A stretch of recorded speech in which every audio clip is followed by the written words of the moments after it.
तो फ्रेंड्स, जैसा कि आपको पता होगा कि गवर्नमेंट ने नीट जेईई के एग्जाम्स की डेट्स अनाउंस कर दी हैं। गवर्नमेंट ने कहा है कि अब इसको और पोस्टपोन नहीं किया जाएगा। जैसा कि आप स्क्रीन पे देख सकते हैं, NEET JEE 2020 government says no further postponement, exams to take place as scheduled in September. काफी लोगों ने इसके खिलाफ आवाज भी उठाई थी और वर्चुअल प्रोटेस्ट भी किया था। पार्लियामेंटेरियन सुब्रमण्यम स्वामी जी ने तो प्रधानमंत्री नरेंद्र मोदी जी से अपील भी की थी इसको पोस्टपोन करने के लिए। यूनियन गवर्नमेंट ने भी फ्राइडे को क्लैरिफाई कर दिया कि नीट जेईई के एग्जाम्स सितंबर की शेड्यूल्ड डेट पे ही लिए जाएंगे। आप स्क्रीन पे देख सकते हैं, ये लाइव मिंट की रिपोर्ट है। The union government Friday clarified that there is no going back and medical and engineering entrance exams, the national eligibility cum entrance test NEET and the joint entrance examination JEE will happen as scheduled in September.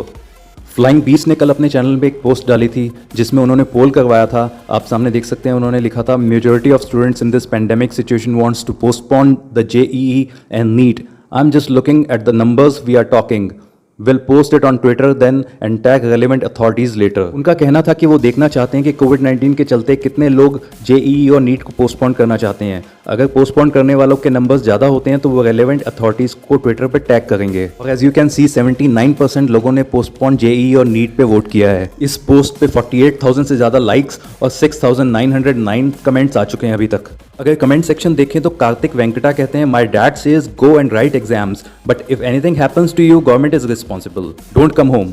भाई उनके पापा कहते हैं कि जाओ जाके exams दो, अगर तुमको कुछ भी होता है तो गवर्नमेंट रिस्पॉन्सिबल होगी, लेकिन घर मत आना। वहीं मुस्कान जैन का कहना है कि sir they are talking about following the SOP in examination centre but how we will reach the examination centre, no public transport is working, lockdown has been extended to 6 September in Bihar, which are the dates for exam. सियंतक पसक ने भी comment करके अपनी problem बताई है। उन्होंने लिखा है कि sir I am going to appear JEE this year, I live in a small town Dinhata, my examination centre is Siliguri which is the nearest examination centre from my city, Siliguri is 120 kilometres away from my city and Dinhata is containment zone.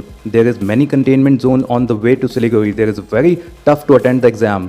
Not only me, but also my parents can be infected. I want to postpone JEE. तो भाई सियंतक बसक ने भी अपनी genuine problem बताई है comment करके कि वो JEE इस साल देने वाले हैं और वो दिनहाता जैसे स्मॉल टाउन में रहते हैं और उनका नियरेस्ट जो सिटी पड़ता है वो सिलीगुड़ी पड़ता है, जो कि 120 किलोमीटर दूर है दिनहाता से। और दिनहाता उनका कहना है कि एक कंटेनमेंट जोन है और उनके रास्ते में सिलीगुड़ी तक पहुंचने के बीच में बहुत सारे कंटेनमेंट जोन आते हैं। तो अगर वो इन्फेक्ट हो जाते हैं तो वो अपने पेरेंट्स को भी घर आके इन्फेक्शन दे सकते हैं, तो वो चाहते हैं कि पोस्टपोन किया जाए। वहीं पर विदित वर्मा ने कमेंट करके बताया कि 57 died, 5500 plus tested covid plus and 8000 plus quarantined in कोमेट के exam number of students is very less than that of the NEET and JEE student. You can predict what will happen on 13 and 1 to 6 सितंबर। तो भाई मुझे नहीं पता कि उनका ये फिगर कितना सही है, लेकिन उनका कहना है कि कोविड के एग्ज़ाम्स जब हुआ था तो उसको होने के बाद 57 लोग उसमें मर चुके हैं। 5500 लोगों को जिन्होंने एग्ज़ाम दिया था वो उनको कोविड हो चुका है, जिसके बाद 8000 लोगों को क्वारंटीन किया गया है। तो उनका कहना है कि 1 से 6 सितंबर के बीच में जब JEE और नीट के एग्ज़ाम होंगे तो आप सोच सकते हो कि क्या हाल होगा। ऐसे ही और बहुत सारे कमेंट्स हैं उनके चैनल पर जो आप जाके पढ़ सकते हो। आपका क्या कहना है कि इस टाइम JEE और नीट के एग्ज़ाम होने चाहिए कोविड के बीच में या नहीं होने चाहिए? प्लीज़ कमेंट करके अपने सुझाव बताइए।